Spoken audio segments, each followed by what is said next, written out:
Friends, మనం పూర్వకాలం నుంచే యుద్ధాలు చేస్తున్నాము. ఆ టైంలో మనం యుద్ధాన్ని గెలవడానికి క్రియేటివ్ మెథడ్స్ ని ఇన్వెన్షన్ చేశాము.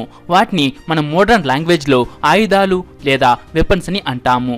ఈరోజు ఈ వీడియో చాలా స్పెషల్ గా ఉంటుంది. ఎందుకంటే ఈరోజు ఈ వీడియోలో నేను మీకు ఎటువంటి ఆయుధాల గురించి చెప్తాను అంటే వాటిని మనం పూర్వకాలంలో యూజ్ చేశాము, కానీ మనలో చాలా మంది వాటిని ఇప్పుడు మర్చిపోయాము. కాబట్టి ఇప్పుడు మనం ఒకసారి వాటిని గుర్తు చేసుకుందాం పదండి. అయితే అంతకంటే ముందు ఈ వీడియోకి ఒక లైక్ చేసి మీ ఫ్రెండ్స్ కు తప్పకుండా షేర్ చేయండి.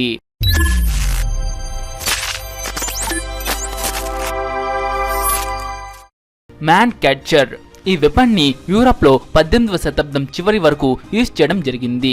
దీన్ని నేరస్తుడి మెడ మరియు చేతులను చాలా ఈజీగా పట్టుకునే విధంగా డిజైన్ చేయడం జరిగింది.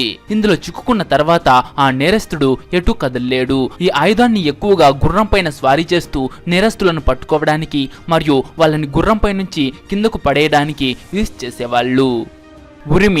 ఉరిమి పేరుగల ఈ ఆయుధం చాలా ఫ్లెక్సిబుల్ గా ఉంటుంది. చూడ్డానికి ఇది ఒక కత్తి లాగానే ఉంటుంది, కానీ ఇది కత్తి అంతా గట్టిగా ఉండదు. దీన్ని నార్మల్ గా స్టీల్ తో తయారు చేస్తారు. దీని స్పెషాలిటీ ఏంటంటే దీని ఒకే హ్యాండిల్ కి ఎన్నో బ్లేడ్స్ అటాచ్ చేయబడి ఉంటాయి. దీన్ని యుద్ధంలో ఒకేసారి ఎక్కువ మంది శత్రువులను చంపడానికి యూజ్ చేసేవాళ్ళు. ఈ ఆయుధాన్ని యుద్ధానికి తీసుకువెళ్ళడానికి రాజు ఇంకా యుద్ధ వీరులు వాళ్లకు కావలసిన విధంగా డిజైన్ చేసుకునేవాళ్ళు.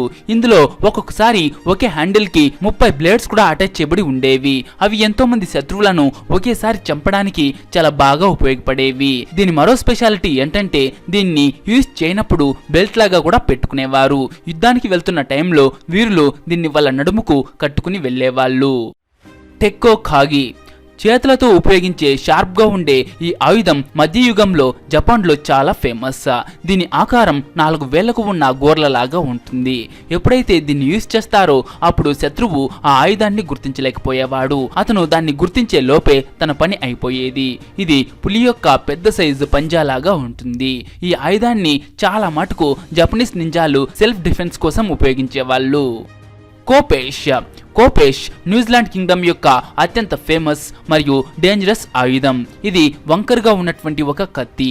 ఇది క్వశ్చన్ మార్క్ లాగా కనబడేది. పూర్వకాలంలో యుద్ధంలో ఇది ఒక గొడ్డలి లాగా లేదా ఒక చిన్న కత్తిలాగా సెకండరీ వెపన్ గా యూస్ అయ్యేది. టైగర్ క్లా వెపన్ ఈ వెపన్ కూడా టెక్కో కాగి లాగానే ఉంటుంది, కానీ ఇది దానికంటే చిన్నగా ఉంటుంది. ఈ టైగర్ క్లాని పులిగోర్లో అని కూడా అంటారు. దీన్ని పూర్వకాలంలో భారతదేశంలోని రాజపుత్ర వీరులు ఉపయోగించేవాళ్ళు. శివాజీ మహారాజ్ అఫ్జల్ ఖాన్ ని ఈ ఆయుధంతోనే చంపాడు. ఇది ఎంత చిన్నగా ఉంటుంది అంటే దీన్ని చేతి మధ్యలో కూడా దాచవచ్చు. ఇక అవసరమైనప్పుడు దీన్ని చాలా ఈజీగా తీసి దాడి చేయవచ్చు. పోలీబోలస్ అంటే మల్టీ థ్రోవర్ అని అర్థం. ఇది చాలా పురాతనమైన ఆయుధం. దీన్ని పురాతన కాలంలోని మిషన్ గన్ తో కంపేర్ చేస్తారు. ఇది మోడ్రన్ ధనస్సు లాగా పనిచేసేది. ఇది 1 నిమిషంలో 12 రౌండ్స్ ఫైర్ చేసేది. దీన్ని యూజ్ చేయడానికి కంపల్సరీ ఒక వ్యక్తి దీని దగ్గర ఉండడం చాలా అవసరం. ది ఇంగ్లీష్ లాంగ్ బౌ దాదాపుగా 6 అడుగుల పొడవు ఉండే ద ఇంగ్లీష్ లాంగ్ బౌ మధ్యయుగంలో ఇన్వెంట్ చేయబడింది. ఇది యుద్ధం మరియు వేటలో పాల్గొనే వారికి ఒక ఇంపార్టెంట్ వెపన్ గా మారింది. కానీ దురదృష్టవశాత్తు 1250 నుంచి 1450 మధ్య డామినెంట్ పీరియడ్ లో ఈ పొడవైన బాణం లేకుండా పోయింది. అయితే కింగ్ హెన్రీ 7 యొక్క మునిగిపోయిన షిప్ అవశేషాలలో 130 కంటే ఎక్కువ ఈ పొడవైన విల్లులు మరియు 3500 కంటే కూడా ఎక్కువ బాణాలు దొరికాయి. అది ఈ చారిత్రక ఆయుధం యొక్క ఇంపార్టెన్స్ ని తెలియజేస్తుంది. గన్ షీల్డ్ ని ఫ్రాన్స్ రాజు హెన్రీ 8 యొక్క బాడీ గార్డ్స్ యూజ్ చేసేవాళ్ళు. ఇది ఒక కవచం. అయితే దీని వెనక నుంచి గన్ కనిపించకుండానే షూట్ చేయవచ్చు. ఇందులో గన్ ని సెట్ చేయడానికి ఒక హోల్ కూడా ఉంటుంది. స్వార్డ్ బ్రేకర్ ఈ ఆయుధం నార్మల్ చాకు లాగానే కనబడుతుంది, కానీ ఇది కత్తిని కూడా కట్ చేసే కెపాసిటీ కలిగి ఉంటుంది. ఒకవేళ ఎవరైనా కత్తితో దాడి చేస్తే దీని సహాయంతో కేవలం ఆ కత్తిని ఆపడమే కాకుండా ఆ కత్తిని కట్ చేసేయచ్చు కూడా. ఆ తర్వాత ఎదురుగా నిలబడి ఉన్న వ్యక్తి బాడీని కూడా దీని సహాయంతో చీల్చేయవచ్చు. మార్నింగ్ స్టార్ దీని పేరును చూసి మోసపోకండి. బాల్ షేప్ లో ఉండే ఈ ఆయుధం చాలా ప్రమాదకరమైంది. దీనికి ఒక రాడ్ ఉంటుంది. ఆ రాడ్ పైన ఫుట్బాల్ లాగా పదునైన ముళ్ళుతో ఉన్న ఒక బాల్ ఉంటుంది. దీన్ని లేపి కొడితే అది దాని టార్గెట్ లో గుచ్చుకుంటుంది. శత్రువు దీన్ని మొదటిసారి చూసి చాలా సింపుల్ గా తీసుకునేవాడు, కానీ ఎప్పుడైతే దీని దెబ్బ పడేదో అప్పుడు అతను దీన్ని తిరిగి చూడ్డానికి కూడా మిగలడు. హుంగా ముంగా ఈ ఆయుధాన్ని ఆఫ్రికాలోని ట్రైబ్స్ యూజ్ చేసేవాళ్ళు. ఈ ఒక్క ఆయుధంలో 4 నుంచి 5 చాకులు ఉండే విధంగా డిజైన్ చేయడం జరిగింది. ఆఫ్రికాలోని ట్రైబ్స్ దీన్ని జంతువులను వేటాడడానికి యూజ్ చేసేవాళ్ళు. ఇక వాళ్ళు ఎప్పుడైతే జంతువులను చూస్తారో అప్పుడు వాటిపైకి దీన్ని విసిరేవాళ్ళు. దానితో ఇది ఆ జంతువుల బాడీలోకి వెళ్లి గుచ్చుకునేది. దానివల్ల అది అక్కడే చనిపోయేది. దీనికి ఉన్న చాకులు ఎంత షార్ప్ గా ఉంటుంది అంటే మీరు దాన్ని టచ్ చేస్తేనే సింపుల్ గా కట్ అయిపోతుంది. అయితే దీన్ని యూజ్ చేయడంలో ఎక్స్పర్ట్ అయిన వాళ్ళు మాత్రమే దీన్ని యూజ్ చేసేవాళ్ళు.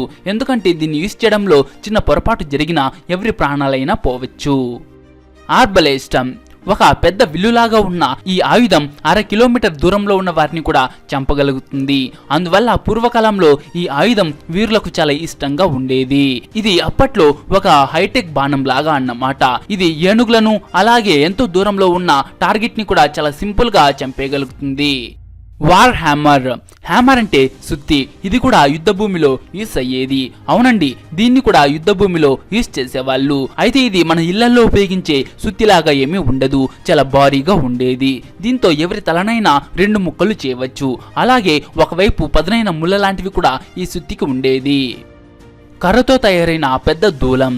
పూర్వకాలంలో ఎప్పుడైతే యుద్ధం జరిగేదో అప్పుడు చాలా సార్లు యుద్ధవీరులు శత్రువుల కోటలోకి ఎంటర్ అవ్వడానికి ఈ మెథడ్ ని యూజ్ చేసేవాళ్ళు. అందులో పెద్ద పెద్ద అలాగే లావైన దుంగను ఎంతో మంది కలిసి లేపేవాళ్ళు. ఇక దాన్ని కొద్ది దూరం వరకు వెనక్కు తీసుకువెళ్లి చాలా బలంగా కోట తలుపులకు కొట్టేవాళ్ళు. అలా 4-5 సార్లు చేయటం వల్ల ఆ కోటకి ఉన్న ఎంతో బలమైన తలుపులు కూడా విరిగిపోయేవి. ఇప్పుడు చెప్పిన ఆయుధాలు పూర్వకాలంలో ఉపయోగించిన ఎలాంటి ఆయుధాలు అంటే వీటి గురించి ఇప్పుడు ఉన్న చాలా మందికి తెలియదు. అయితే వీటిలో అత్యంత డేంజరస్ వెపన్ ఏది అని మీకు అనిపించిందో కామెంట్ చేసి తప్పకుండా చెప్పండి. అండ్ ఈ వీడియో మీకు నచ్చింటే ఒక లైక్ చేసి మీ ఫ్రెండ్స్కు తప్పకుండా షేర్ చేయండి.